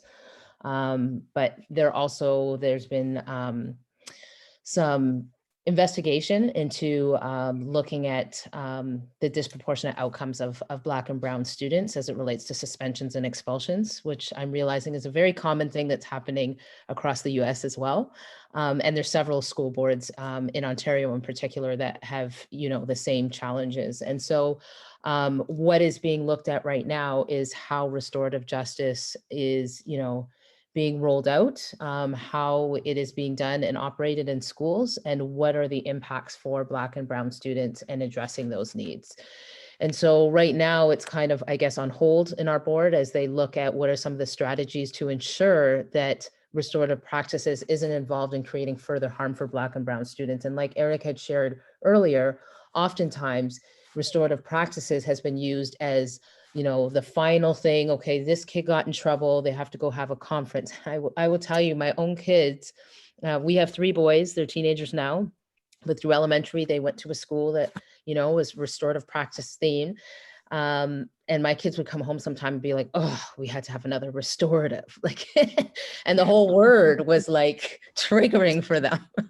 And I laugh about it, but in fact, it's not really funny, because I think for a lot of the kids, there was more harm when you said that word than what it's really meant to be, right? And it really is supposed to be about justice, but justice for the kids who have been impacted, right? And so I think what needs to be done is looking very carefully at better strategies for schools to hold them accountable to how restorative practices is used, and looking at the bias that is sometimes impacted when it comes to Black and Brown students.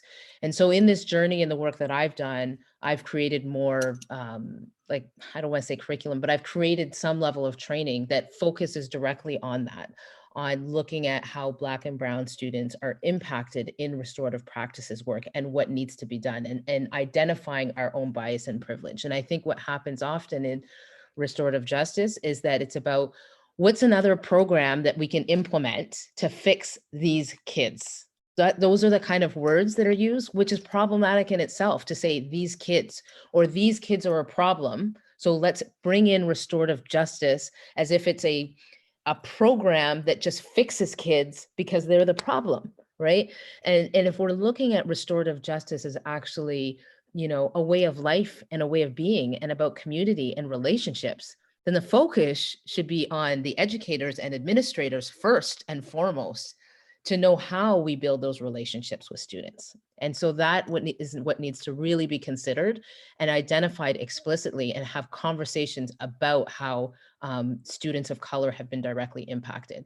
And so I love Fania Davis's book. I love how she talks about that we have to be warriors and healers, because I think it really is about that. It's about being activists, identifying very explicitly the challenges that we have with race and the impact that it has had on communities, but also coming to a place of healing through the justice that we try to instill through our communities. And that only comes through relationships.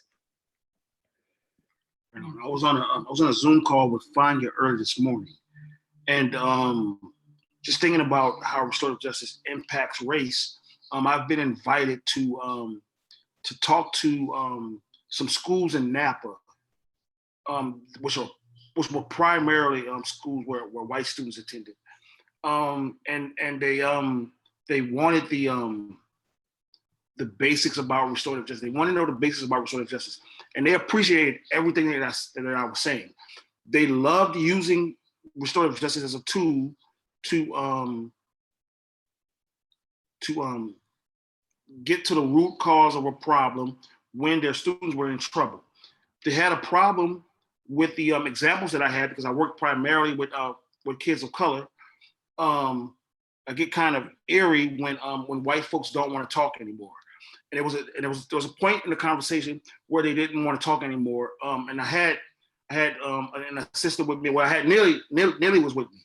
And as we're walking around this campus, we're noticing little nuances where restorative justice was an absolute need. And conversations, relationship building was essential for these essential conversations to have. The football players had their football jackets on, just as one example. And on the back of their jackets, it said, once an Indian, always an Indian. These are white guys. So we had to talk about race, and they didn't want to talk about that at all. And it hurt to talk about it. I think that it's important that we find a language to have those conversations for the well-being of us. We had to see their humanity and have these intentional conversations. It was tough.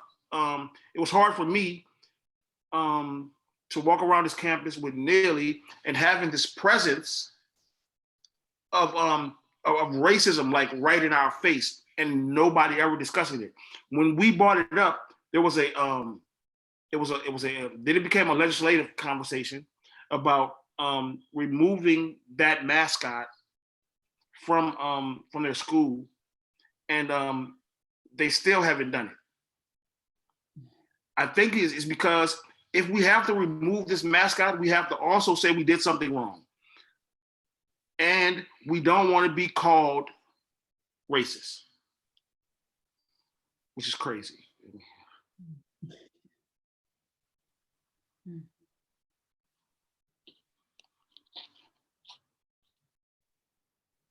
What was ironic though, once we got into the conversation, what we found out was the white kids didn't have a problem with the conversation. It was the adults, and it was hard to understand why it was such a hard conversation for them to have, because the PTSD was all over myself and Neeli. So it was easier for us to have a conversation with them than it was for them to have with us, which makes me think whenever I see white folks not wanting to have a conversation, I really want to have the conversation, because I think that they're hiding something.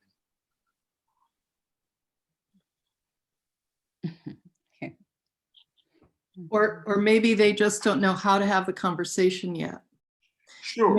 I mean, part of what I've realized over the years as a restorative justice person, identifier, practitioner, however you want to identify, or whatever you want to call, is that part of my job has been educating people about what this process is all about, as I am educating myself. And so I just, like I said earlier, for me, restorative justice is a way of life. So if I'm going to walk my talk, then I'm going to understand that when I bump into people and what looks like racism or what looks like fear, or I don't know, I'm hopeful that I can have enough capacity in that moment and just say, maybe this is somebody who just hasn't understood, just like I didn't understand. And what can I do in this moment to stay connected using principles of restorative justice, connected to myself, connected to them, to create possibility of a new understanding? Right on. Yeah, right on. What we ultimately found out was there were drastic harms that was happening in this school.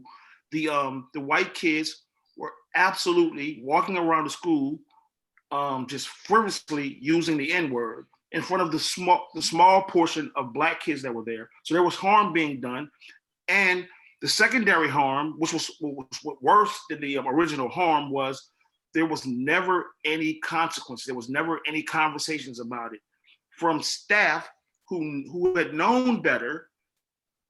And now there's this Black guy here to correct your behavior, and that really didn't look. They had to get me off their campus immediately. So while I understand your response, Rochelle, sorry, but more often than not, there's a blindness to these conversations, because there's a fear, and the fear is sometimes like, we don't want to be found out, and we can go deeper into this conversation, but this is a surface level of what I'm thinking about with my time that I spent with Fania, who's kind of taught me everything that I know about restorative justice.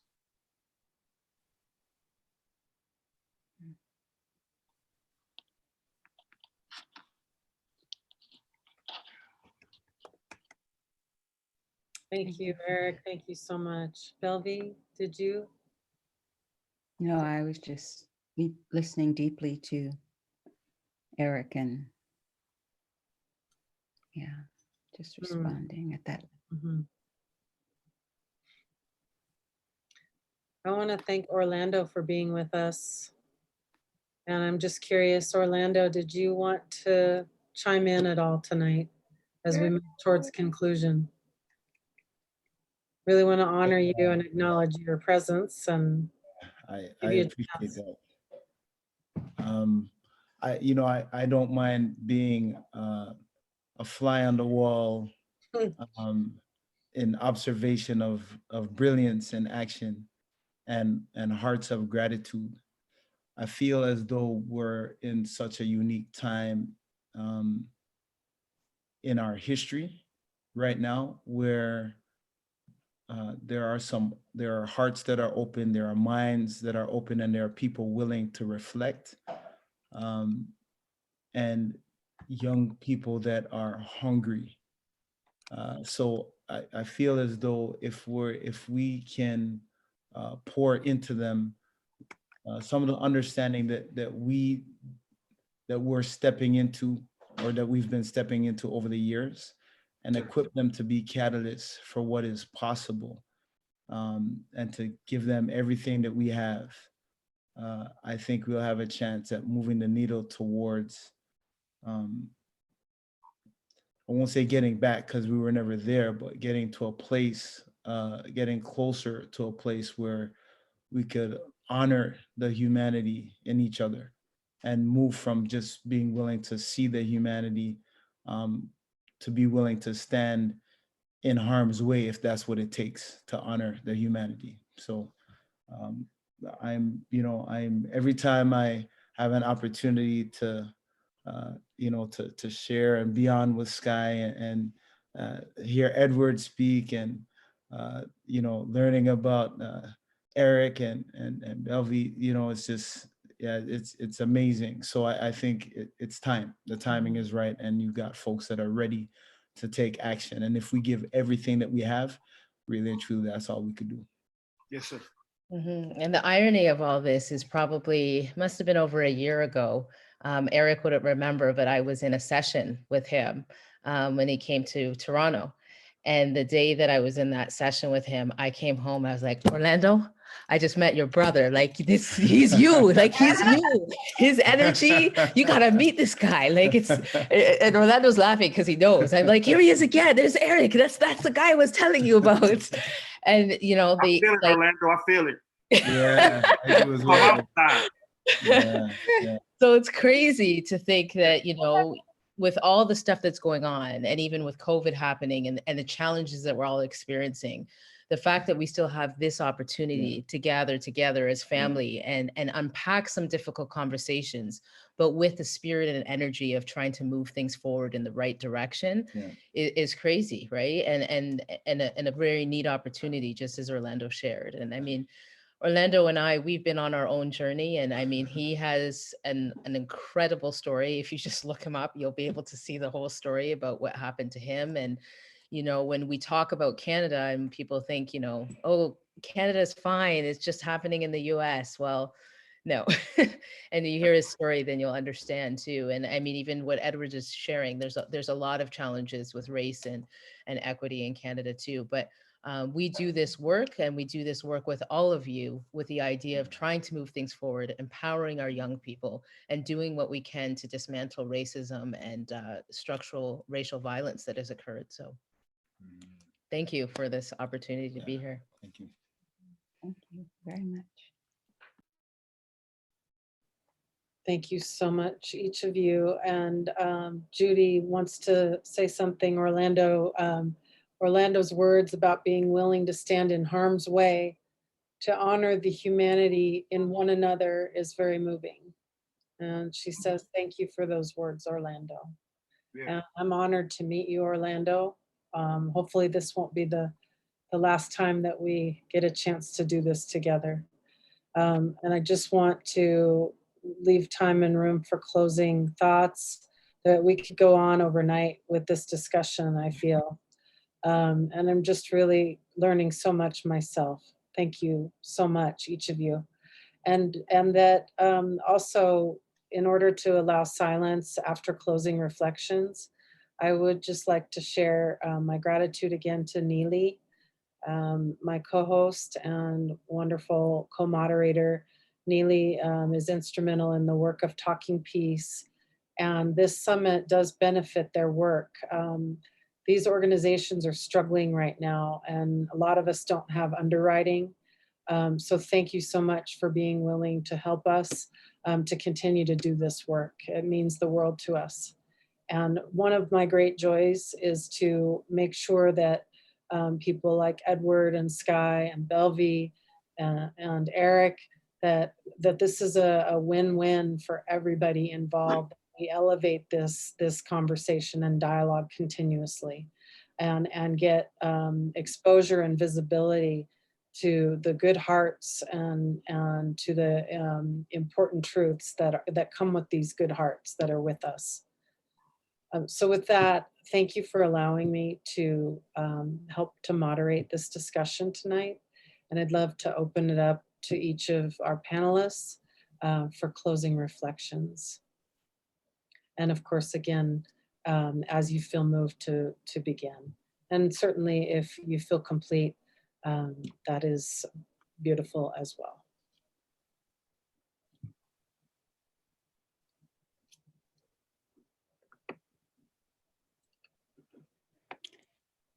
Well, as Edward was talking actually earlier, I picked up the book because one of Didon's poems came to mind. And so I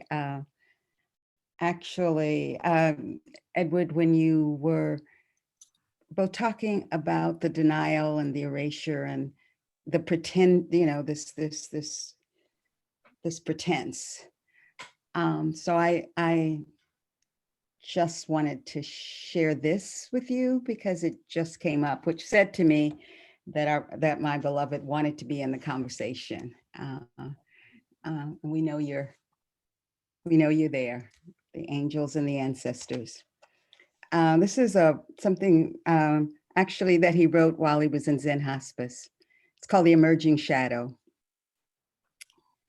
For times such as these, the emerging shadow, you can pretend that it ain't happening, but what's happening ain't gonna pretend with you that it ain't happening. It's just gonna keep on happening while you pretend it ain't. Mm. Wow. And I love this because, Edward, and, as you were talking, I was saying, oh, well, there's a brother that's not prepared to pretend. And I just, and I love this poem also because it's one of the few poems he did in the vernacular.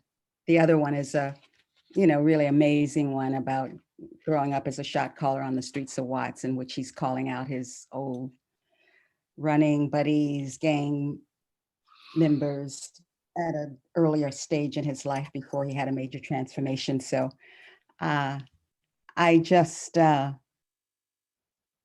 find, Molly, that Didon and I communicate now synchronistically, and that I'm learning as my African elders, have always tried to teach us. And, we did go to Africa, to Ghana to be married.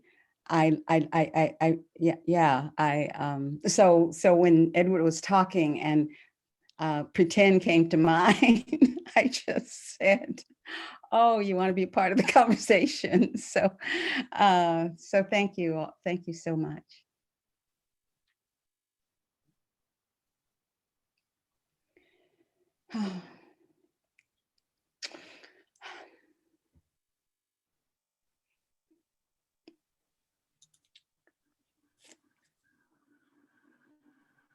Honoring the extraordinary, quiet, deeply wise life of Didon. Thank you so much for being here, Belvy. Thank you so much. Thank you.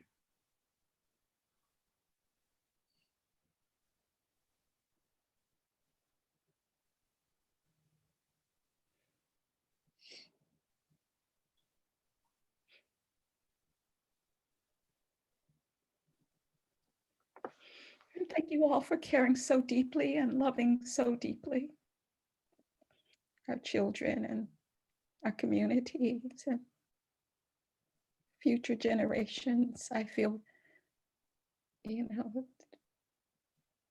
Zalanda was speaking, there's a lot of hope in the room and a lot of, so I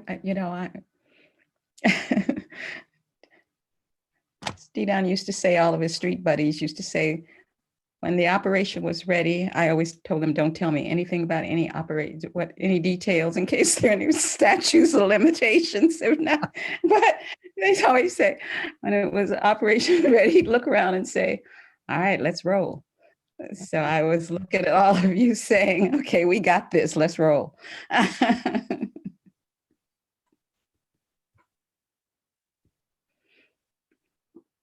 And I want to say thank you because it's being in spaces like this that gives me hope. I watch a lot of news, so watching the news can make you feel hopeless. And before we came on, I was watching the news and I just found myself shaking my head the whole time. And right now, I'm shaking my head, yes. And I'm feeling like I'm not in this battle alone. And I'm so blessed and honored to have these warriors of humanity fighting this battle with me.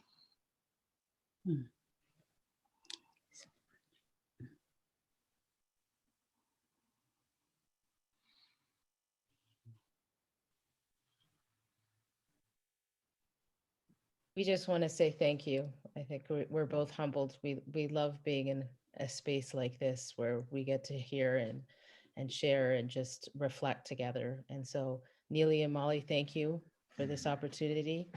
To Eric, to Edward, to Belvi, like we just appreciate you guys so much.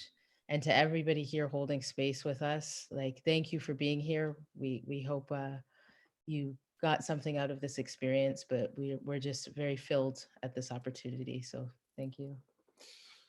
I feel as though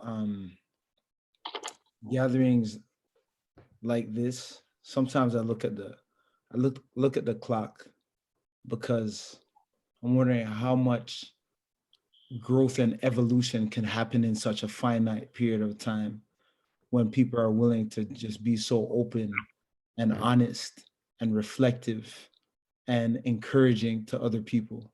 If we were to meet tomorrow at the exact same time, the growth would, I believe, be exponential because I don't think anyone is going to leave this call the same as they came on the call. Right.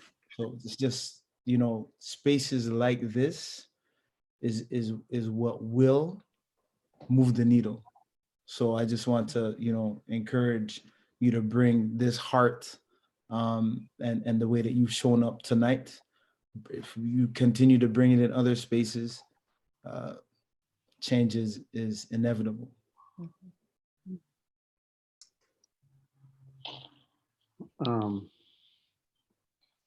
I would say one of the things that I found helpful and hopeful with RJRP discussions is I know one time someone asked me about when did I first become acquainted with RJ, and I just said, look, I was born into RJ. And but one of the things that my community really does exceptionally well when it comes to RJRP, we have a ton of humor.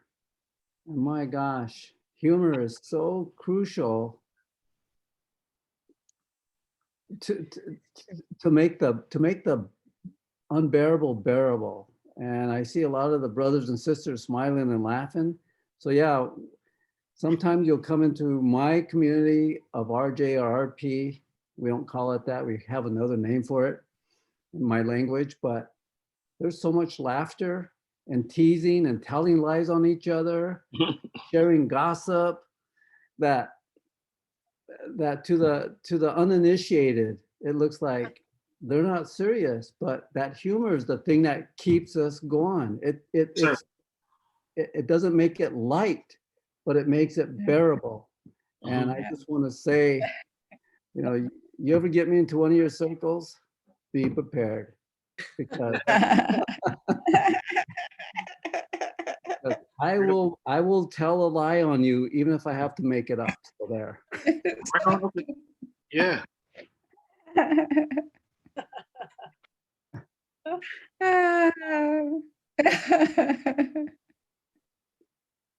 I just want to say thank you to Belvy, to Skye, to Edward, to Eric, to Molly, and to everybody in this space tonight. I don't know, I'm just overflowing with so much gratitude and just kind of absorbing all the wisdom and the truth telling that I heard tonight.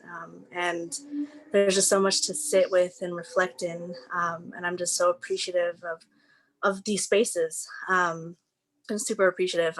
And yes, definitely agree that the resistance to healing should always be with joy.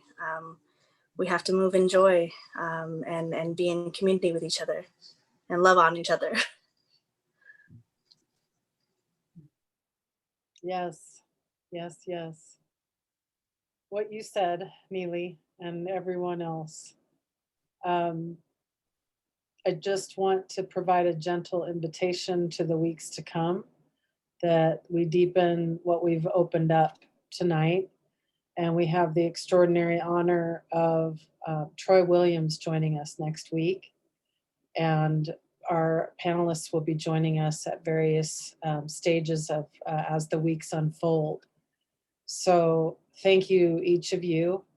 And thank you, Neeli, once again, for being here in this space. Let's come away from this space with the intention of further opening what we've begun here and now. Yamagoa, Skonagoa, Gurumkogoa, great peace. Great thanks, great peace, great love. Thank you so much. Thank you so much, Molly. Thank you. Yeah.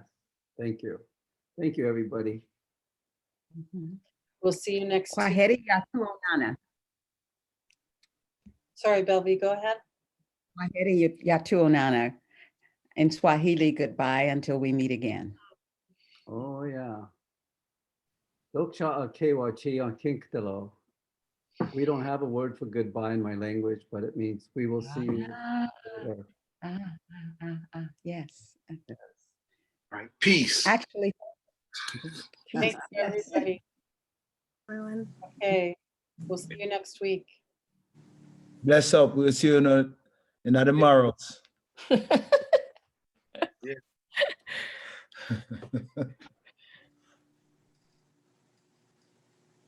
That's what's up, man. That's what's up.